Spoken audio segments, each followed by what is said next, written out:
My name is Thomas Everist. I am 17 years old, and throughout my life I've been forced to endure an existence of rejection, loneliness, misery, and suffering. My mother passed away from a heart attack when I was 5 years old, and I never even knew my father. I was eventually forced to live with my stepfather, Sean.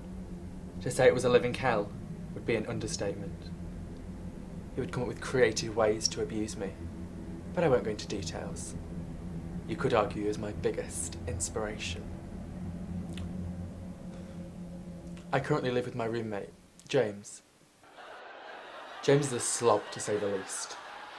He talks absolute nonsense the majority of the time.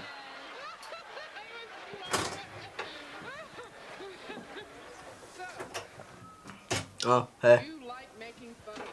There's some letters and shit there for you, mate.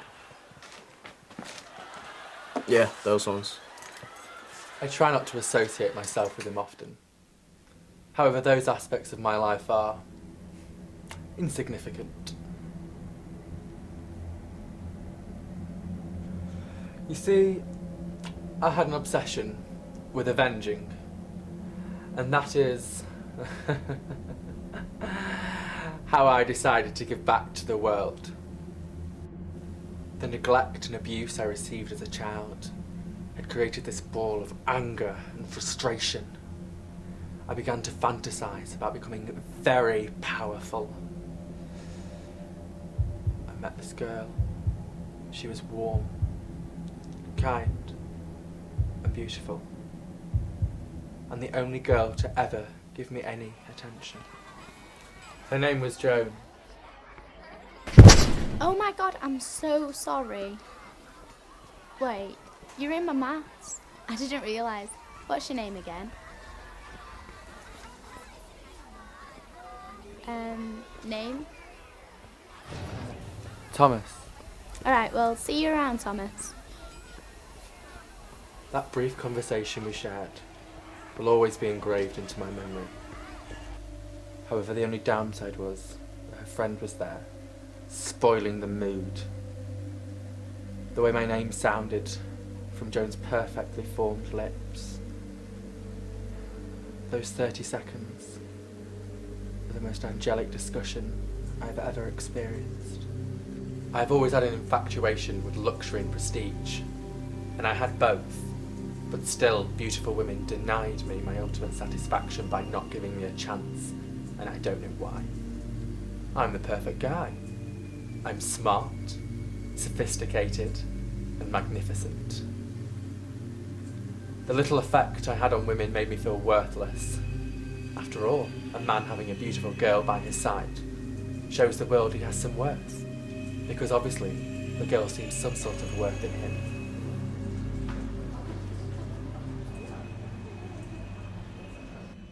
However, it turned out that Joan may not have been as smart as I originally believed. She seemed to have already been claimed by some pretentious lowlife named Bruno. I'm more attractive. I have better style than her eyesore boyfriend. Why him? Why not someone as beautiful as me? It repulsed me how she had fallen for that monstrosity. I thought we had a connection. Obviously not.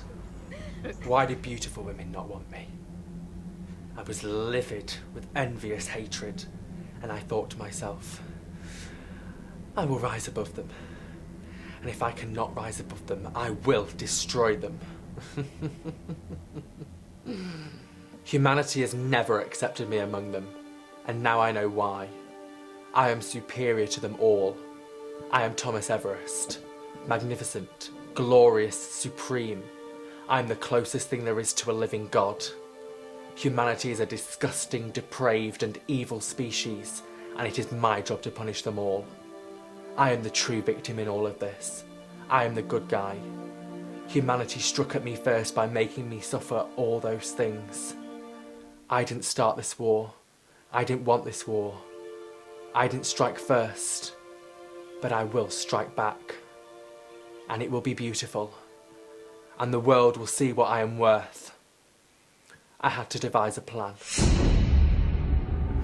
you remember the last day of school? Too bad it didn't happen, will it?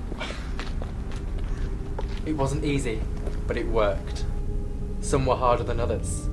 They required a more specialist approach.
Morning.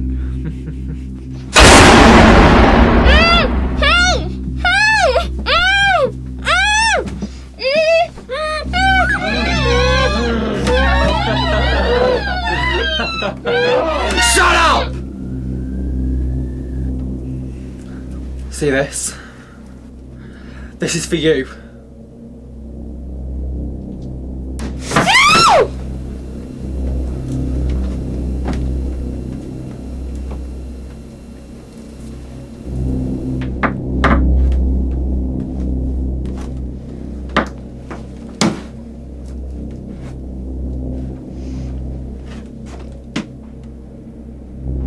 You're right, Joan. A hammer would have been too quick.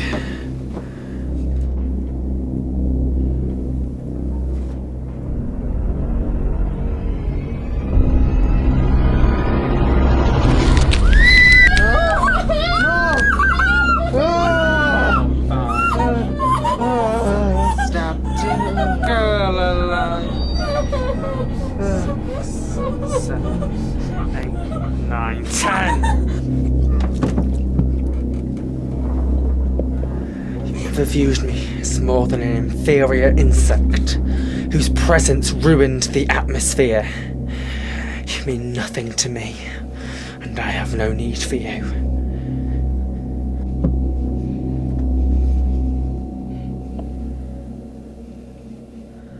You have no worth in my eyes either. Joan, I hope you know how much you've hurt me by dating this Lumux. You stole what was mine, and that can't go unpunished.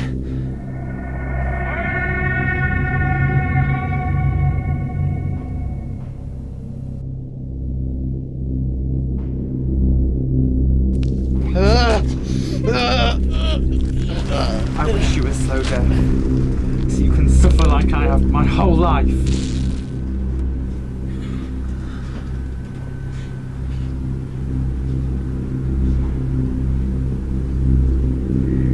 This is such a shameful tragedy.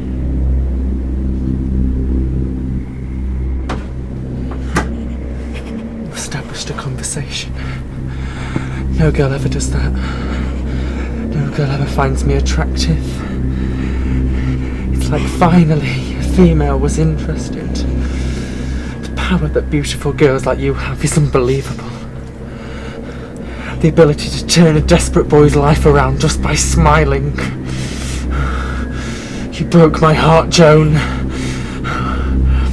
I thought I could forgive you, but I'll never forget the way that you mercilessly behaved. And now I will get my comeuppance.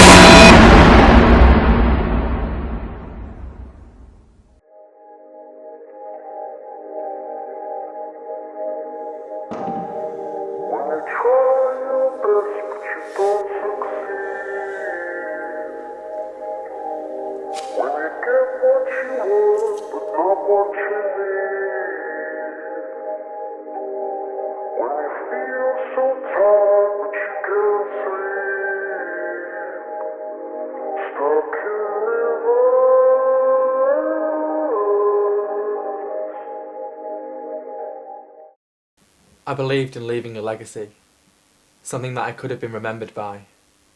I believed the mark I left could have taught people valuable lessons.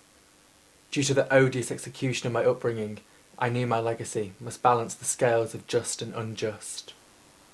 My scheme was perfectly executed, but then James harmed the secrecy of the previous night's incidents. I had been careful with the disposal of my evidence, but then that slob was being intrusive.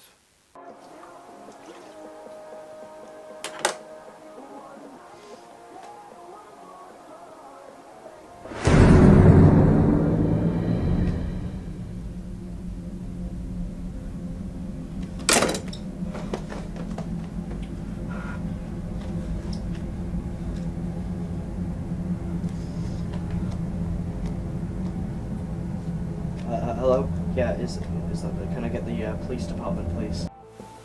Look, man, we gotta talk. I found the knife full of blood next to the sink. What's going on? The day of retribution. What are you talking about? It's the only way to make the world right and just. I don't understand. It means that anyone that's ever hurt me has finally been punished. Look, I'm really sorry. There was just so much blood and I had to call the police. Anybody with a remote sense of happiness due to love and affection they received deserved to feel the same emptiness I felt for 17 years. That's how I came to my conclusion, and that's how I determined my choice in retribution. I am the true victim in all of this. I am the good guy. Nobody will understand that, and this is why it all has to end. The day of retribution was all I had, and now that day has passed, I have no purpose. I have no reason to stay alive.